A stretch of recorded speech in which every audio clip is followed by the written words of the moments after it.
Shalom Bapak Ibu Jemaat yang terkasih, saat ini bersama-sama kita kembali akan melakukan ibadah di keluarga kita masing-masing. Marilah saat ini kita bersama dalam saat teduh menyiapkan hati dan pikiran kita. Saat teduh bagi kita semua.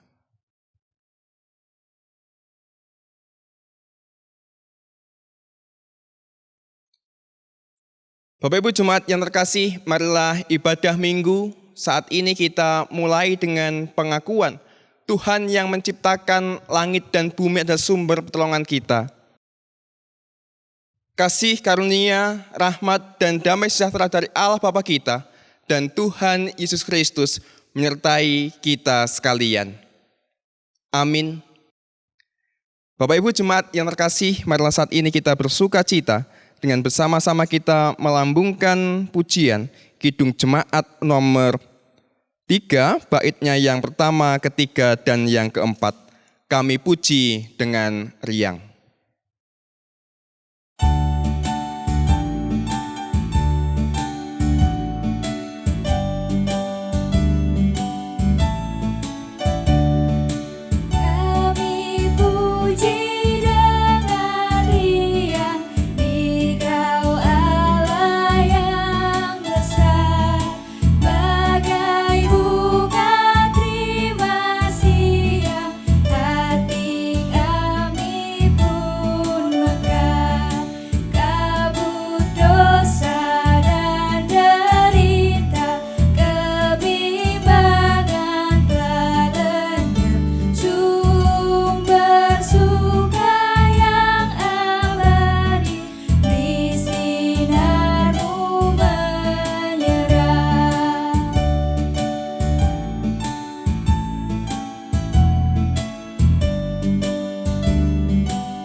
Marilah Bapak Ibu, kita menyesali dosa kita dengan membaca Matius 22 ayat 37 sampai dengan 40. Matius 22 ayat 37 sampai dengan 40. Jawab Yesus kepadanya, "Kasihilah Tuhan Allahmu dengan segenap hatimu dan dengan segenap jiwamu dan dengan segenap akal budimu. Itulah hukum yang terutama dan yang pertama. Dan hukum yang kedua, yang sama dengan itu ialah, kasihilah sesamamu manusia seperti dirimu sendiri. Pada kedua hukum inilah tergantung seluruh hukum Taurat dan kitab para nabi."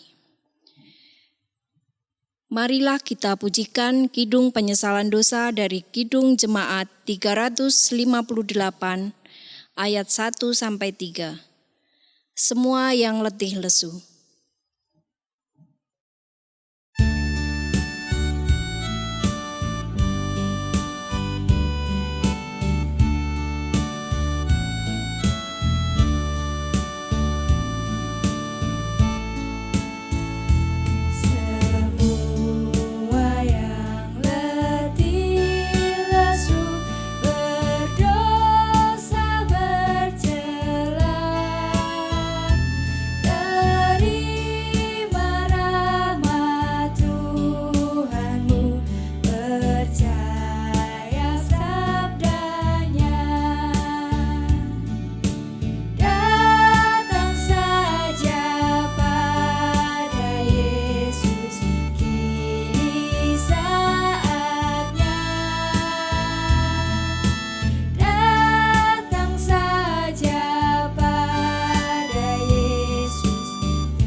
Bapak Ibu Jemaat yang terkasih, setelah bersama-sama kita menyesali dosa-dosa kita, saat ini kita akan menerima berita anugerah dari Tuhan di dalam renungan saat ini.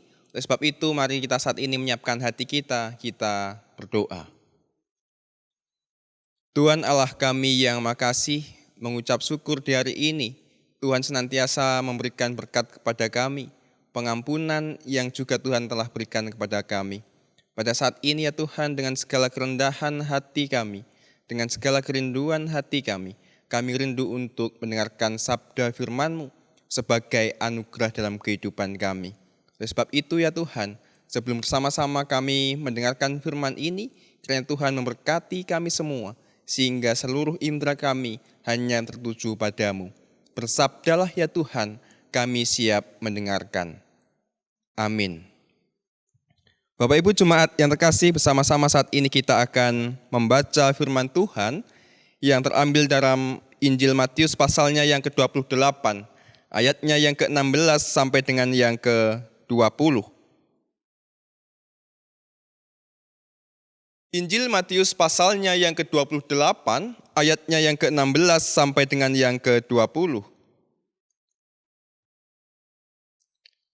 Injil Matius pasal yang ke-28 ayat yang ke-16 sampai dengan yang ke-20. Lembaga Alkitab Indonesia memberikan judul Perintah untuk Memberitakan Injil. Dan ke-11 murid itu berangkat ke Galilea, ke bukit Yesus telah ditunjukkan Yesus kepada mereka.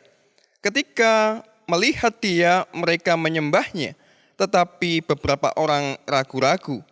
Yesus mendekati mereka dan berkata, "Kepadaku telah diberikan segala kuasa di surga dan di bumi. Karena itu pergilah, jadikanlah semua bangsa muridku, dan baptislah mereka dalam nama Bapa dan Anak dan Roh Kudus. Dan ajarlah mereka melakukan segala sesuatu yang telah kuperintahkan kepadamu. Dan ketahuilah, aku menyertai kamu senantiasa sampai kepada akhir zaman." Demikianlah Injil Yesus Kristus. Yang berbahagia adalah kita yang membaca, merenungkan, terlebih kita yang melakukannya dalam kehidupan sehari-hari. Haleluya, amin. Haleluya, haleluya, haleluya.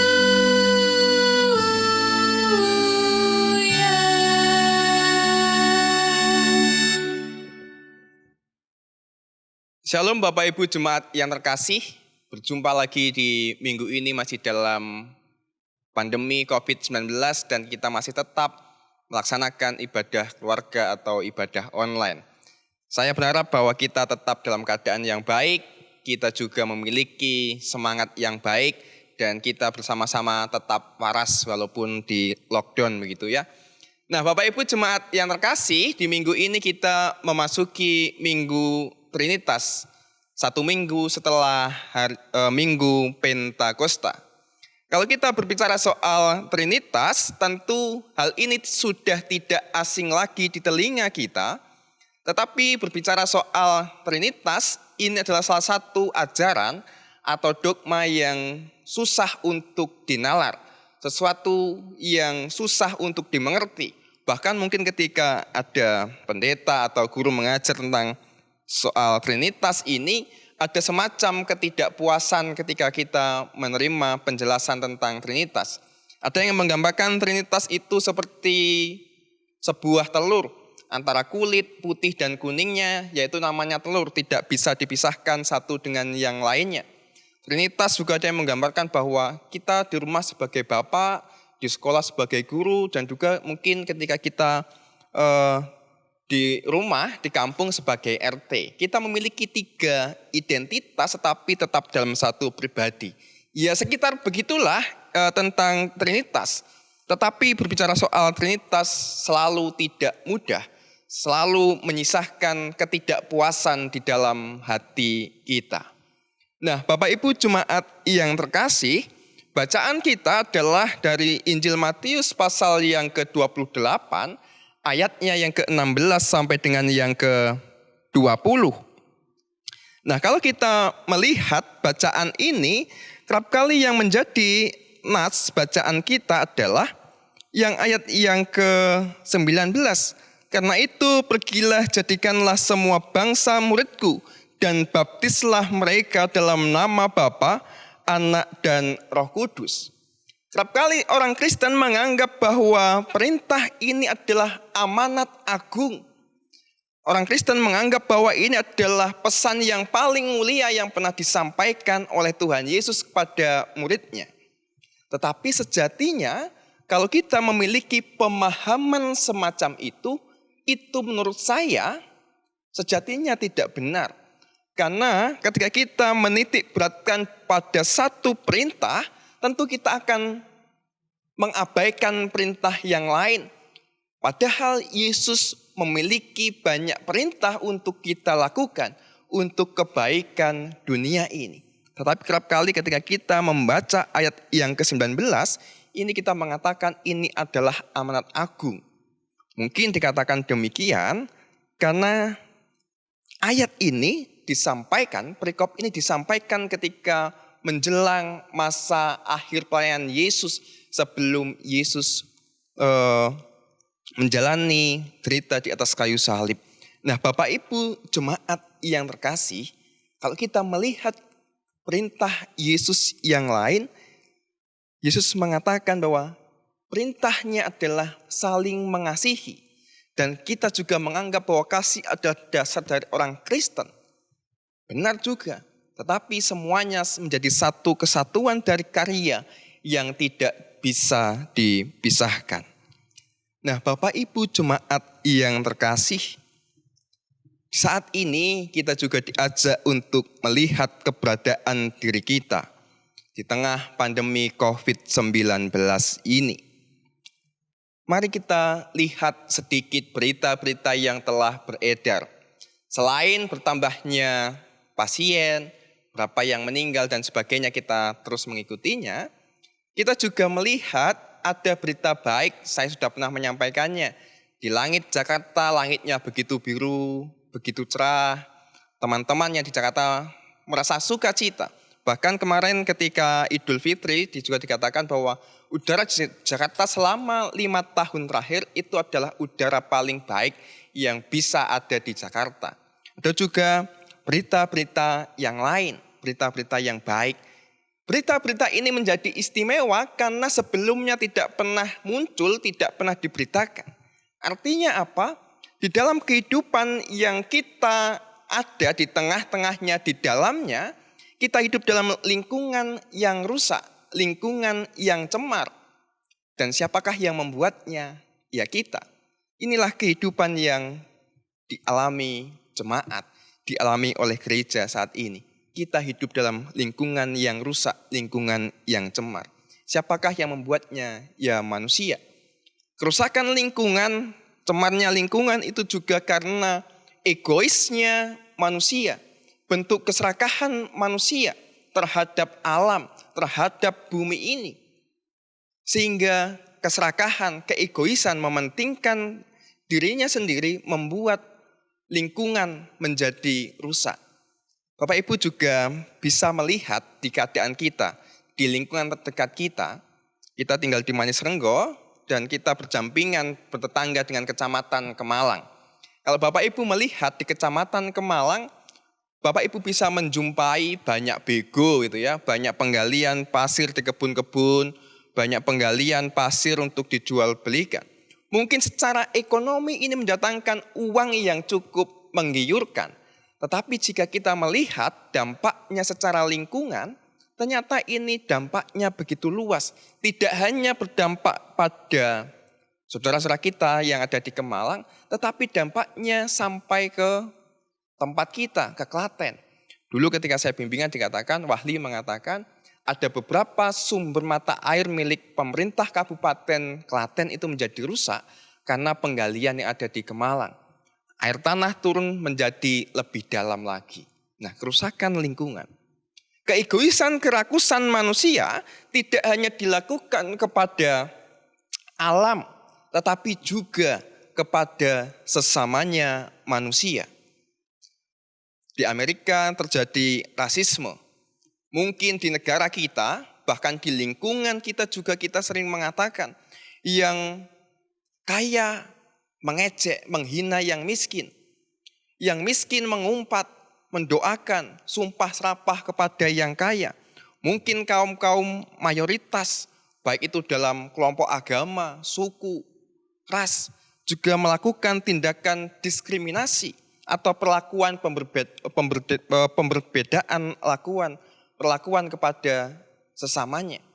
Nah, inilah keadaan di mana gereja ada dan berdiri. Tuhan menempatkan gereja sebagai lilin di tengah kegelapan. Tuhan berjanji akan memberikan, memampukan gereja untuk berdampak. Gereja ibarat lilin di tengah kegelapan yang hendaknya mampu menerangi kegelapan dan menyingkapkan segala kerusakan. Bapak Ibu jemaat yang terkasih, inilah penginjilan yang perlu dilakukan oleh gereja. Nas kita tidak berbicara bagaimana kita bisa mengkristenkan orang. Penginjilan dalam pokok-pokok ajaran gereja ada dua hal. Yang pertama, penginjilan itu dilakukan kepada mereka yang sudah percaya kepada Yesus sebagai juru selamatnya. Mereka yang telah mendengar kabar sukacita itu. Ini adalah bentuk pemeliharaan kepada umat kepunyaannya, supaya imannya tetap terpelihara, tetap teguh, bahkan bisa berkembang, tumbuh dewasa. Yang kedua, kepada mereka yang belum mendengar, artinya kabar sukacita, pembebasan, dan kehangatan cinta kasih yang dari Allah itu harus bisa dirasakan oleh semua orang, sehingga tidak perlu lagi orang menjadi Kristen, tetapi orang-orang yang ada di sekitar kita boleh memiliki sifat-sifat kekristenan, yaitu apa? Keakraban, pengampunan, kelemah lembutan, kasih yang mesra, kehangatan. Ini yang perlu kita lakukan. Ini adalah arah penginjilan gereja yang baru. Tidak lagi seperti dulu, mungkin ketika orang kita berbuat baik, kita ingin supaya mereka bertobat lalu menjadi Kristen. Arahnya bukan ke situ lagi penginjilan saat ini. Tetapi bagaimana nilai-nilai kekristenan itu boleh juga hidup kepada orang-orang yang mengenal kita. Melalui diri kita, nilai-nilai kekristenan itu bisa dilihat, dirasakan. Lalu bagaimana dengan perintah, baptislah mereka dalam nama Allah, Bapa, Anak, dan Roh Kudus. Sekali lagi, ketika Yesus menginginkan orang menjadi Kristen, arah penginjilannya saat ini tidak lagi menjadi memeluk agama Kristen, tetapi menjadi orang yang menghidupi nilai kekristenan. Bapak Ibu jemaat yang terkasih, Tuhan Yesus tidak pernah berbicara soal berapa banyak orang yang akan menjadi Kristen, tetapi Tuhan menginginkan kualitas pengikut yang memiliki keteguhan hati untuk berpegang teguh pada apa yang telah diimaninya. Yesus menginginkan kualitas. Dan saat ini mungkin kualitas kita sebagai seorang Kristen sedang diuji. Apakah kita seorang Kristen yang hanya ikut-ikutan saja, orang Kristen yang sudah lama menjadi Kristen tetapi tidak hidup dalam pertobatan, atau kita menjadi orang Kristen yang tidak peduli terhadap sesama. Sebagai contoh kecil dalam kehidupan kita sehari-hari. Mungkin di tengah pandemi corona ini dan beberapa waktu yang lalu di desa-desa sudah mulai turun BLT, bantuan sosial dari pemerintah kabupaten dan mungkin dana desa. Nyatanya bantuan itu tidak semena-mena lalu bisa membuat orang itu merasa terbantu. Saya mendengar ketika berjumpa dengan teman tetangga desa mengatakan ternyata ada yang merasa layak mendapat bantuan tapi tidak mendapatkan bantuan. Bantuan tidak mendatangkan sukacita, malah bisa mendatangkan pertikaian, mendatangkan iri hati. Dan saat ini sekali lagi mungkin kita diuji. Bisa saja saat ini kita bersifat egois. Dengan apa? wow, saya sudah dapat bantuan dari gereja. Saya juga ternyata masih dapat lagi bantuan dari pemerintah pusat, dapat BLT. Mungkin saya juga akan dapat sembako dari orang lain. Kita menumpuk bantuan untuk diri kita sendiri. Tetapi di tangga kanan kiri kita, mungkin di depan rumah kita, orang-orang yang kita kenal, dia juga sama seperti kita. Tidak memiliki penghasilan, tidak memiliki tabungan, dan dia juga tidak mendapatkan bantuan. Tetapi kita diam saja, pura-pura tidak tahu. Kita menganggap yang penting saya aman, saya dapat. Nah, mungkin saat ini kita diuji melalui hal-hal yang sederhana seperti ini. Nah, Bapak Ibu Jemaat yang terkasih, ketika kita melakukan penginjilan, hidup bersama Allah yang tiga pribadi, kita juga senantiasa ada di dalamnya. Kita ikut ambil bagian dalam penciptaan ini. Kita ikut ambil bagian dalam karya Allah. Ketika Allah menciptakan segala sesuatu, Allah melihat semuanya itu baik. Tetapi ketika semua itu baik, manusia merusaknya. Dan Allah masih tetap terus dalam proses penyempurnaan ciptaan itu. Dan saat ini kita kembali diajak untuk menjadi mitra Allah, anak-anak Allah, untuk memulihkan dunia ini, untuk memulihkan hubungan, untuk memulihkan segala sesuatu yang telah tercemar dan rusak ini. Oleh sebab itu, marilah kita tetap melakukan penginjilan kita, bukan dengan menjadikan orang Kristen, bukan dengan menjadikan orang lain menjadi Kristen, tetapi bagaimana melalui diri kita dalam kehidupan kita sehari-hari, orang-orang lain yang mengenal kita boleh merasa kagum, boleh merasa tertarik dengan cara hidup kita yang penuh kasih, penuh pengampunan, dan penuh perhatian kepada sesamanya. Tuhan memberkati kita. Amin. Saat teduh bagi kita semua.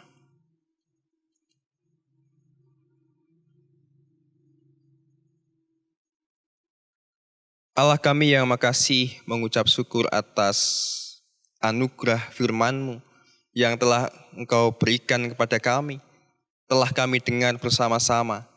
Kiranya firman-Mu yang telah bersama kami dengar, boleh senantiasa memperbarui kehidupan kami, sehingga di hari-hari kami, hidup kami semakin terarah padamu. Ya Tuhan, pada saat ini, kami juga ingin menaikkan syafaat kami, secara khusus untuk bangsa negara kami Indonesia, di tengah pergumulannya menghadapi pandemi COVID-19, yang saat ini mungkin kami sudah merasa bosan, kami merasa depresi, kami merasa kehabisan tenaga dan daya, kami yang mulai kehilangan semangat dan putus asa. Kiranya Tuhan senantiasa memberkati bangsa ini, serta seluruh warga masyarakatnya, serta seluruh pemerintahannya. Biarlah hikmat-Mu, kasih dan perlindungan-Mu senantiasa melindungi, melingkupi kami. Berkatilah sanak saudara kami, mereka para medis yang saat ini tengah berjuang untuk kebaikan bangsa ini melalui pemulihan kesehatan untuk mereka yang sakit, pencegahan untuk mereka yang saat ini belum terpapar. Kiranya mereka yang tengah berjuang ini, Tuhan berkati pula, berikan semangat yang berkobar dan pengharapan yang tidak pernah pupus. Ya Tuhan, berkatilah juga jemaat-Mu dan seluruh warga negara Indonesia ini. Cukupkanlah segala sesuatu yang mereka butuhkan. Engkau mengetahui pergumulan warga-keluarga dalam hal ekonomi, pergumulan keluarga dalam kehidupan bersama dengan suami istri, dengan anak, dengan orang tuanya. Mungkin ada pertikaian, mungkin ada amarah, mungkin ada kebencian dalam keluarga mereka. Kiranya Tuhan hadir di tengah-tengah mereka, memberikan bijaksana dan kedamaian di tengah-tengah keluarga mereka. Ya Tuhan, inilah juga gereja-Mu yang telah Engkau tempatkan di tengah-tengah dunia ini. Mampukan kami untuk berdampak pada kehidupan ini.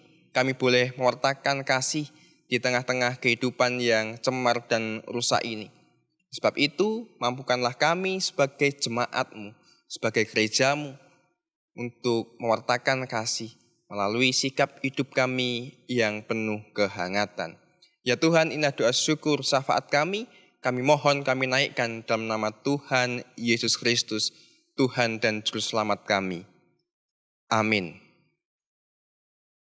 Bapak Ibu Jemaat yang terkasih, pada minggu ini bersama-sama kita akan menerima sakramen perjamuan kudus, dan perjamuan ini kita akan melibatkan anak-anak kita. Dan Bapak Ibu Jemaat yang terkasih, di tahun 2020 ini segala sesuatunya menjadi seperti spesial.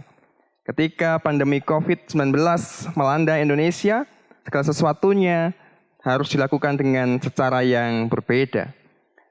Tapi mari kita melihat makna perjamuan kudus dari sejarah menurut PL atau Perjanjian Lama. Dulu ketika menjelang hari Paskah, seorang keluarga atau dengan tetangganya wajib menyembelih seekor anak domba, dan darah itu harus dioleskan kepada 2 tiang supaya malaikat berlalu atas rumah mereka. Dan ketika mereka menyembelih domba itu, mereka harus memakan domba itu, daging domba itu sampai habis, sampai sebelum fajar.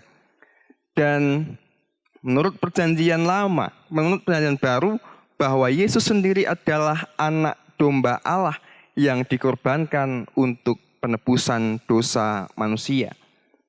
Tubuh yang tercabik dan darah yang mengalir menjadi simbol untuk penebusan dosa manusia. Menjelang Tuhan Yesus sebelum disalib, Yesus mengambil roti, memecah-mecahkannya, dan juga mengambil anggur untuk diminum bersama. Sejatinya roti dan anggur yang dimakan dan diminum oleh Yesus bersama dengan para muridnya adalah makanan dan minuman yang biasa disajikan ketika ada pesta makan. Oleh sebab itu, gereja menekankan bahwa inti perjamuan kudus bukan ada pada roti dan anggur yang akan kita makan dan minum, tetapi kepada karya penyelamatan Yesus melalui kayu salib. Oleh sebab itu, saat ini bersama-sama kita akan melakukan perjamuan kudus di keluarga kita masing-masing yang akan dipimpin oleh kepala keluarga atau seorang pemimpin yang telah dipilih. Dan roti atau anggur dapat diganti oleh makanan dan minuman sehari-hari. Bapak Ibu Jemaat yang terkasih, marilah saat ini sebelum kita masuk dalam sakramen perjamuan kudus, kita sekali lagi mempersiapkan diri kita dengan bertanya, apakah kita sungguh-sungguh menyadari dan mengakui bahwa kita dalam kondisi tidak selamat karena dosa-dosa kita? Dan dengan kekuatan kita sendiri, kita tidak dapat keluar dari keadaan itu. Maka kita membutuhkan pertolongan Yesus yang memiliki kuasa untuk mengeluarkan kita dari kuasa dosa. Apa kita sungguh-sungguh bertobat dan menyadari diri dengan penuh keyakinan kepada Allah yang menyelamatkan manusia melalui kematian dan kebangkitan Tuhan Yesus? Apakah kita sungguh-sungguh bertekad menyerahkan diri untuk hidup sesuai dengan firman Tuhan? Apakah kita sungguh-sungguh bertekad senantiasa menjalani hidup penuh syukur atas anugerah penyelamatan Allah itu? Sebagai hamba Allah, sekali lagi saya menegaskan bahwa perjamuan kudus disediakan bagi orang yang menyerahkan diri kepada Tuhan Yesus dengan menyesali dosa-dosanya, serta memohon pertolongan Tuhan supaya dapat melaksanakan semua perintah Tuhan Allah. Mari kita berdoa. Ya Tuhan, kiranya Tuhan berkenan memakai sakramen perjamuan ini menjadi sarana untuk memelihara iman kami, sehingga kami senantiasa yakin akan keselamatan yang Tuhan anugerahkan kepada kami dalam Yesus Kristus, serta senantiasa memiliki pengharapan akan perjamuan yang sempurna di surga sebagai kesempurnaan keselamatan. Amin.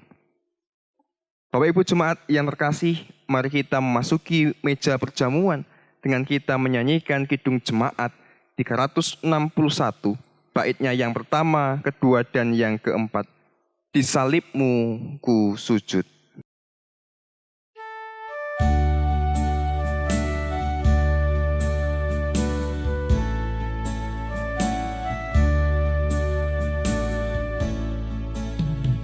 Salibmu ku sujud, miskin buta dan lemah.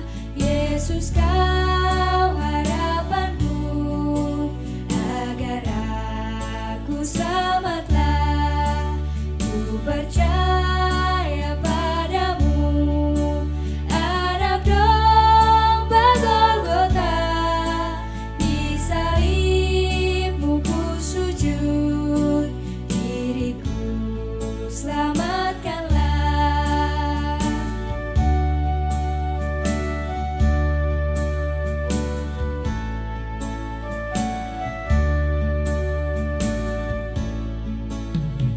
Dalam hidup yang jaman, ku rindukan Tuhanku. Suara Yesus terdengar, ku hapuskan dosamu. Ku percaya padamu, anak domba Golgota. Di salibmu ku sujud, diriku selamatkanlah.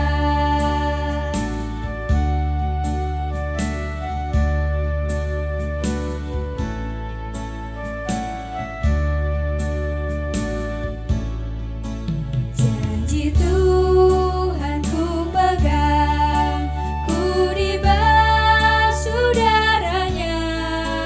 Ku bersujud beriman, tersalib bersamanya. Ku percaya padamu, anak domba Golgota. Di salibmu ku sujud, diriku selamatlah.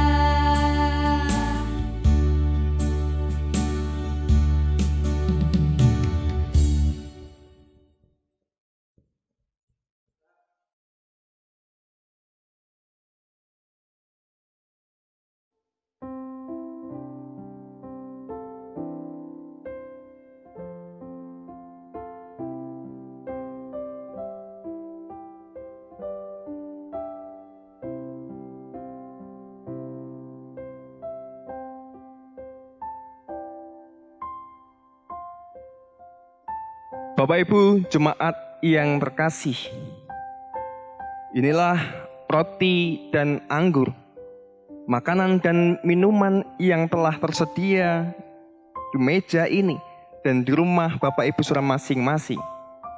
Setiap kali kita akan memakan dan meminum roti dan anggur ini, setiap makanan dan minuman yang tersedia ini, marilah kita mengingat akan karya penyelamatan Yesus di atas kayu salib yang mendatangkan keselamatan untuk kita semua.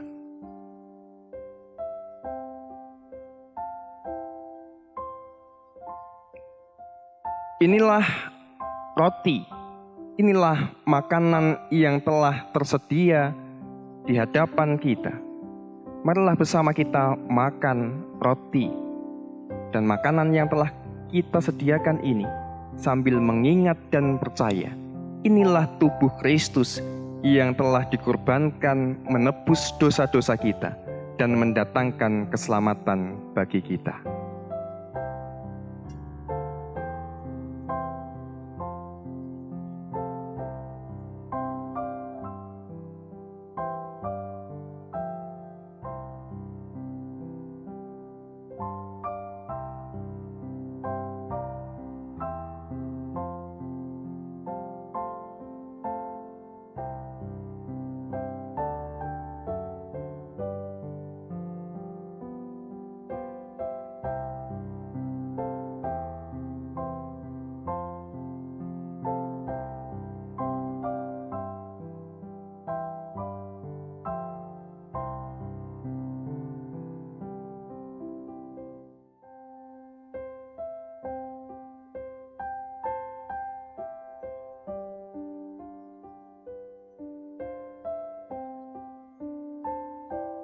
Inilah anggur, inilah minuman yang telah tersedia bagi kita.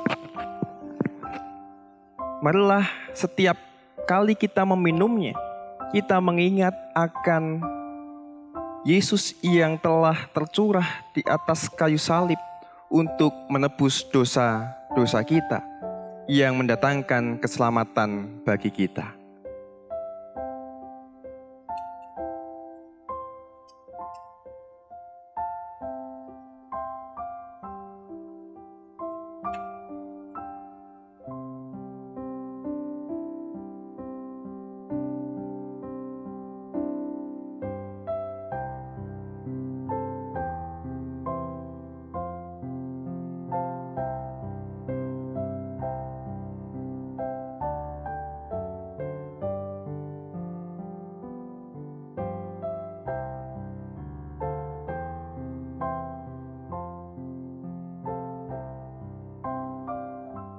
Marilah bersama-sama kita menerima makanan dan minuman sebagai bentuk keselamatan yang Tuhan anugerahkan kepada kita. Saat ini kita mengucap syukur di dalam doa. Mari kita berdoa. Tuhan Allah kami yang makasih, kasih-Mu tiada terbeli, kasih-Mu sungguh menjadi kehidupan untuk kami yang berdosa.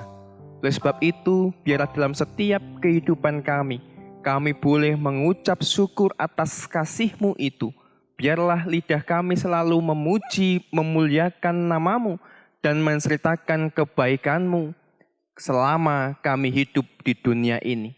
Biarlah makanan, minuman yang kami ingat sebagai penebusan-Mu atas dosa-dosa kami itu boleh kami hidupi dalam kehidupan kami sehari-hari, dan hidup kami boleh senantiasa diperbarui.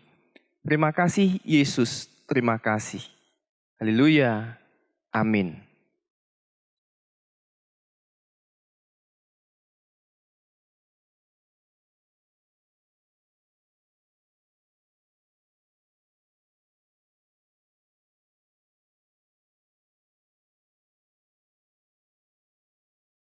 Bapak Ibu jemaat yang dikasihi Tuhan, marilah kita mengaturkan persembahan pada saat ibadah ini. Sebagai dasar di dalam kita mengaturkan persembahan diambil dari 1 Tawarik 16 ayat 29 yang demikian firman Tuhan. Berilah kepada Tuhan kemuliaan namanya, bawalah persembahan dan masuklah menghadap Dia. Sujudlah menyembah kepada Tuhan dengan berhiaskan kekudusan. Bapak Ibu yang dikasihi Tuhan, sambil kita mengaturkan persembahan, marilah kita menyanyikan nyanyian Kidung Jemaat 337 bait 1 dan kedua.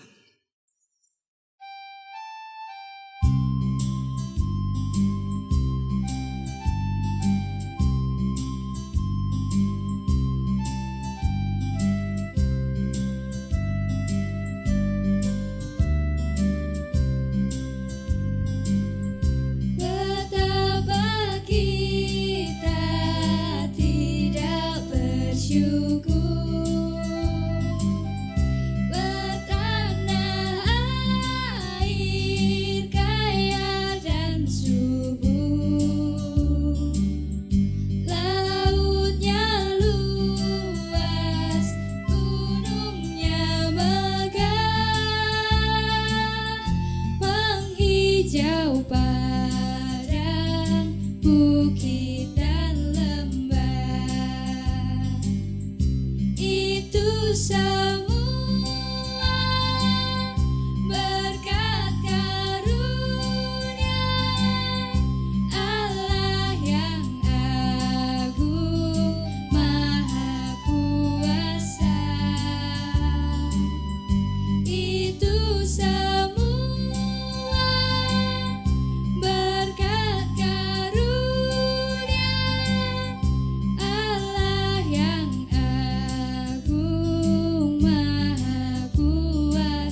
Bapak Ibu jemaat yang dikasihi Tuhan, marilah persembahan kita pada saat ini kita aturkan kehadirat Tuhan di dalam doa.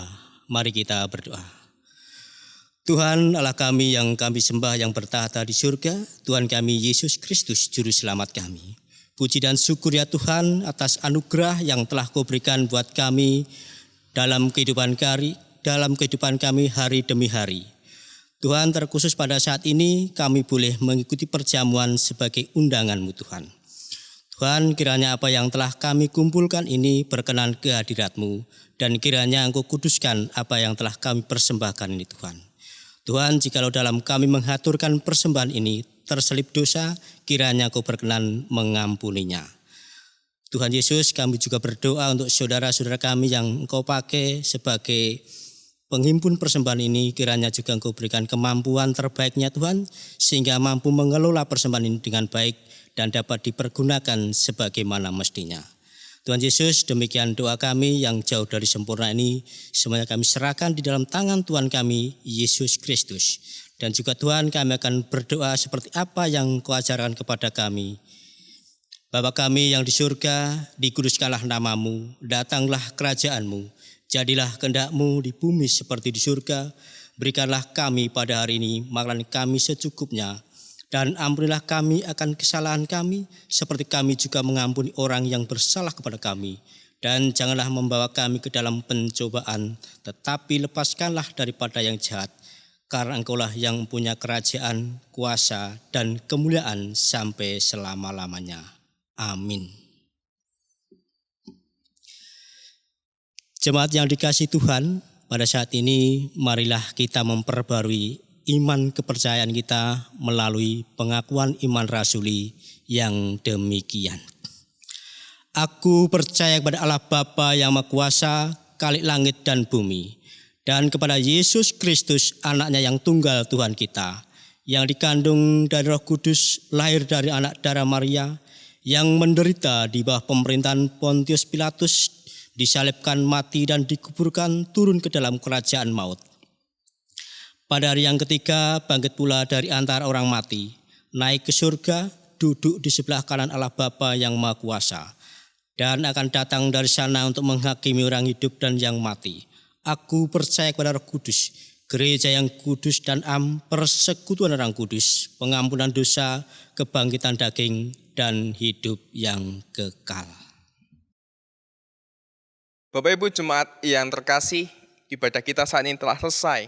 Marilah kita nyatakan kasih Allah, kehangatan kasih itu dalam kehidupan sesama kita, di lingkungan keluarga, lingkungan kerja, lingkungan di mana kita tinggal. Dan saat ini biarlah Tuhan yang senantiasa memimpin dan memampukan kita. Mari bersama kita terima berkat dari Tuhan Allah kita. Kasih karunia, rahmat, dan damai sejahtera dari Allah Bapa kita dan Tuhan Yesus Kristus dalam persekutuan Roh Kudus menyertai dan memampukan kita saat ini sampai selama-lamanya. Amin. Marilah kita nyanyikan Kidung Jemaat 408.